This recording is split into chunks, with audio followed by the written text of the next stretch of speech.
Okay, guys, this is just a quick demonstration of how we'll be able to use this. It's not even a detailed one and all you can do with it, but this would be just our basic use for the mixer. So you see I've got it logged in on the browser so you can see on my tablet, you can see all the interfaces for all the inputs. So right here is where all your main XLR and quarter-inch inputs are. The first row have the hybrid type, so you can plug regular quarter-inch in there or XLR, and then the other half is all straight XLR. You also have line input if we wanted to do like audio tracks or something like that. There's your for direct recording to a disc or to USB flash drive, etc. USB interface, you use it. Mickey will be familiar with this. This becomes a digital interface audio, analog to digital interface. So you can plug that right into a computer. So if you have like Pro Tools or Cakewalk or whatever, you could go right from here to the DAW and record.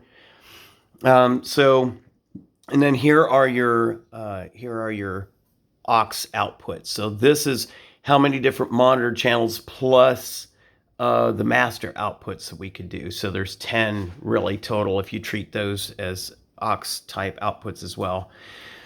So the interface, I've just already started doing some of the configuration. So you can see I have I just kind of just went down the line of kind of the way we're using it. So this is the main fader. So if you were looking at a actual mixing board, this would be the main faders that you're seeing. So, and these would all be going out to the main send, the master send. So you see I've got our audio channels set up, and it's just easy to slide them up and down however we want to.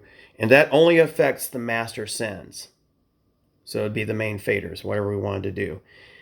So I've got each of our channels set up now. So those are how you control the main outputs. Now, when we want to switch to controlling the monitors, we switch to the aux sends. So what that does is tells you how to control those outputs right there. All right. So, and I just kind of did some notional settings. So I've already renamed each of the aux sends of the first 5. So you got Lewis is basically channel 1, Mickey's on channel 2, I'm on 3, Gilbert's on 4, Tom's on 5. So that would be aux 1 through 5 coming out of here. But I just renamed them so that when you're looking at the interfaces, you're like, okay, I'm adjusting my monitor kind of thing. So what that then shows you, so I've got it set for Lewis's monitor, right? So I can control muting, pre and post, and then I have the individual channels going into it. So for Lewis's monitor, I've got his vocal up the highest because that you typically, and again, you adjust this as you need to. Then I got our Mickey and Mai's vocals just a little bit below that because obviously you want to hear yourself really well. And then you can adjust, the guitars. Got Mickey's guitar, Gilbert's guitar, the bass, keys, and then drums. And again, Lewis could adjust wherever he wants for that. And I switch to Mickey's, and you'll see that the faders all change to match that. So now that would be Mickey's monitor mix, and again, he could adjust as he wants to. And notice his vocal is kind of set higher than the rest of us, and then how he might want to typically hear the rest of the mix.